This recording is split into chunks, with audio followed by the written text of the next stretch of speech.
محمد اما بعد وفقنا اللہ و ایاکم للعلم والعمل الصالحین انشاءاللہ تعالی۔ ایک مرتبہ درود پڑھیں گے سارے میں۔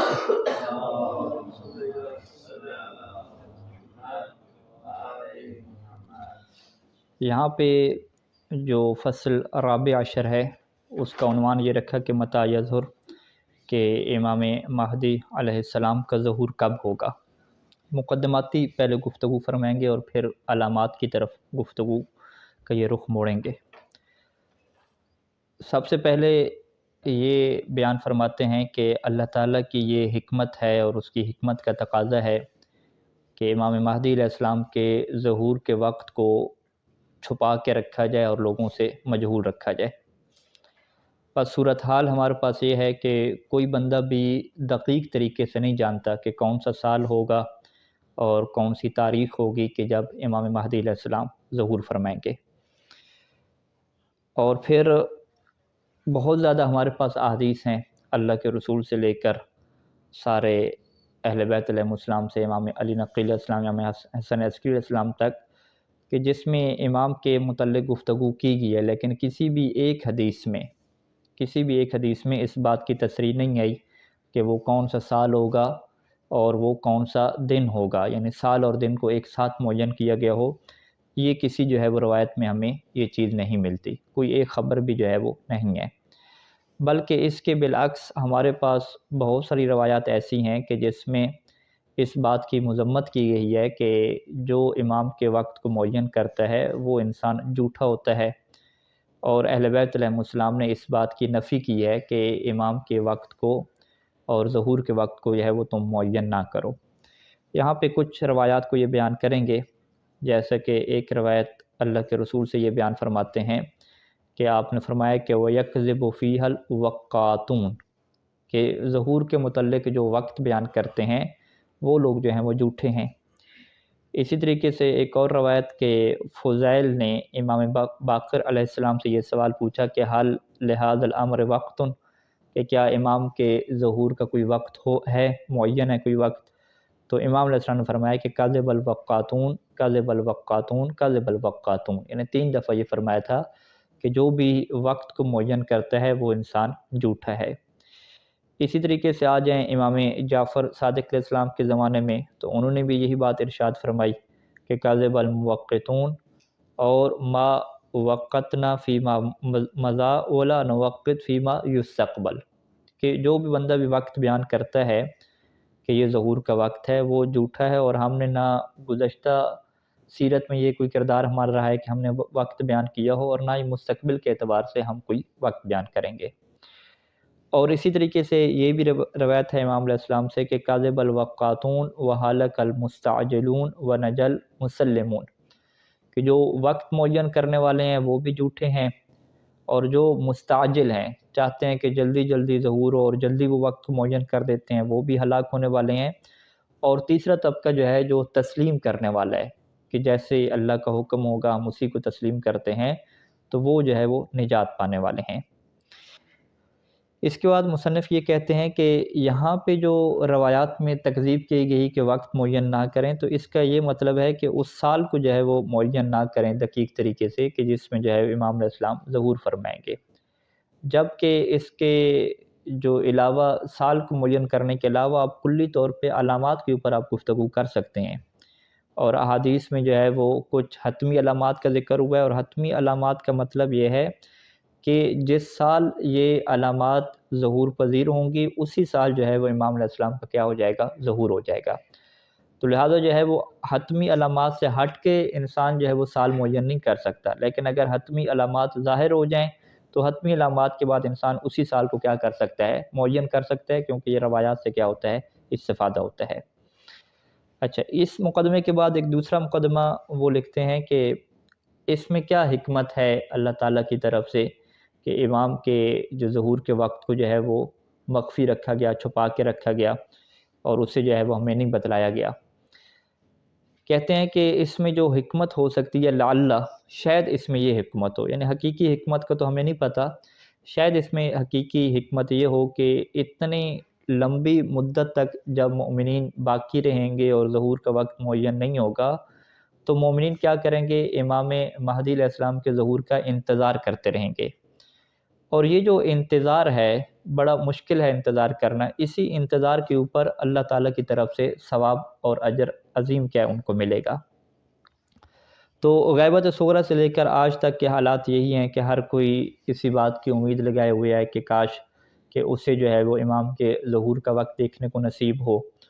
اور اسی وجہ سے وہ کیا کر رہا ہے؟ انتظار کر رہا ہے، اور اس ایک انتظار کی کیفیت میں ہے۔ تو یہ ایک وہ موقع ہے کہ جب بہت سارے لوگ جو ہے وہ مایوس ہو جائیں گے، اور بہت سارے لوگ جو ہے وہ انتظار کرنا چھوڑ دیں گے، تو وہاں پہ جو مومنین کی ایک تعداد ہے جو اب بھی جو ہے وہ امام مہدی علیہ السلام کے انتظار کر رہی ہوگی، تو اس کا جو ہے بہت بڑا اجر و ثواب ہے۔ یعنی ایک حکمت ہمیں یہ سمجھ آتی ہے کہ مومنین کے اجر کو زیادہ کیا جائے اور ان کے ثواب کو جو ہے وہ بڑھایا جائے۔ اگر وقت معین ہوتا تو کوئی بھی انتظار نہ کرتا، کوئی بھی امید نہ کرتا، وہ کہتا کہ بس فلاں تاریخ معین ہے تو امام آ جائیں گے، ایک جو کیفیت انتظار کی جو روزانہ کی بنیاد پہ بنتی ہے وہ کیا پیدا نہ ہوتی۔ اور پھر یہاں پہ مصنف نے کچھ روایات کو بیان فرمایا کہ جن روایات میں باقاعدہ جو ہے وہ اس انتظار کو بطور عبادت کے لکھا گیا، اور اس انتظار کو بطور عمل کے لکھا گیا کہ انتظار ایک عمل کا نام ہے، اور اسی انتظار کو جو ہے وہ افضل ترین جو ہے وہ عبادات میں سے بھی کیا ہے لکھا گیا۔ جیسا کہ یہاں پہ اللہ کے رسول سے یہ روایت ہے کہ جس کو شیخ صدوق علیہ الرحمہ نے اکمال الدین میں نقل کیا ہے، اور باقی کتب میں بھی یہ روایت موجود ہے کہ فرمایا کہ افضل اعمال امتی انتظار الفرج، کہ میری امت کے اعمال ہیں، ان اعمال میں سے جو افضل ترین عمل ہے وہ امام علیہ السلام کے ظہور کا اور کشادگی کا کیا کرنا ہے؟ انتظار کرنا ہے۔ یعنی اس روایت میں خود انتظار کو جو ہے وہ اعمال میں سے کیا ہے؟ شمار فرمایا۔ اس فکر اور اس سوچ کے برعکس کے جو کہتے ہیں کہ انتظار کیا ہے؟ کچھ نہ کرنا ہے۔ انتظار کا کیا مطلب ہے؟ کہ ہاتھ پہ ہاتھ رکھ کے بیٹھے رہیں اور انتظار کرتے رہیں، اور انتظار کو وہ کیا کہتے ہیں کہ دلی کیفیت کا نام ہے۔ تو جب کہ یہاں پہ جو ہے وہ اعمال سے تعبیر فرمایا کہ یہ جو انتظار ہے ایک عمل ہے،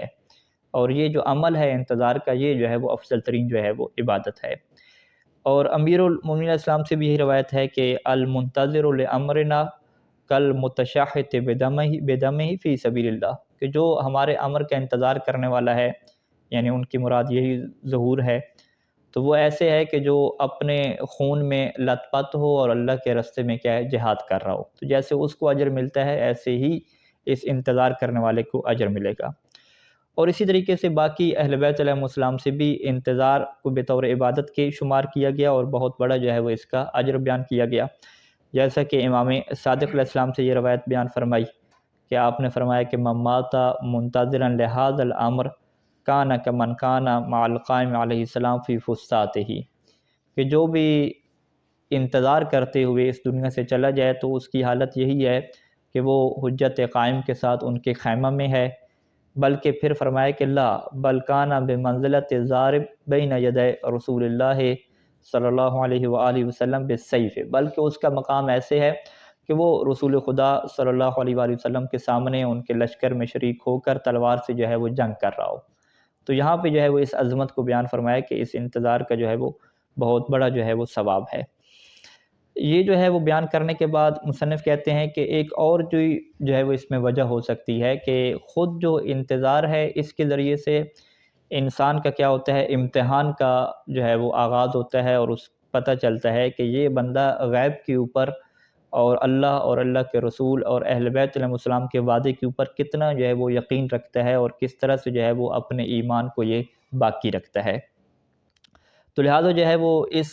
کی ایک اور حکمت بھی ہے۔ یعنی پہلی حکمت تو یہی ہے کہ بہت بڑا ثواب ملے اور مومنین کو بہت بڑا اجر دیا جائے، تاکہ یہ تمام لوگوں سے اور تمام اہل بیت علیہ السلام کے زمانے کے جو اصحاب ہیں اس سے یہ افضل ترین قرار پائیں۔ اور دوسری حکمت یہ ہے کہ الامتحان والاختبار، کہ ظہور کا وقت معین نہ کر کے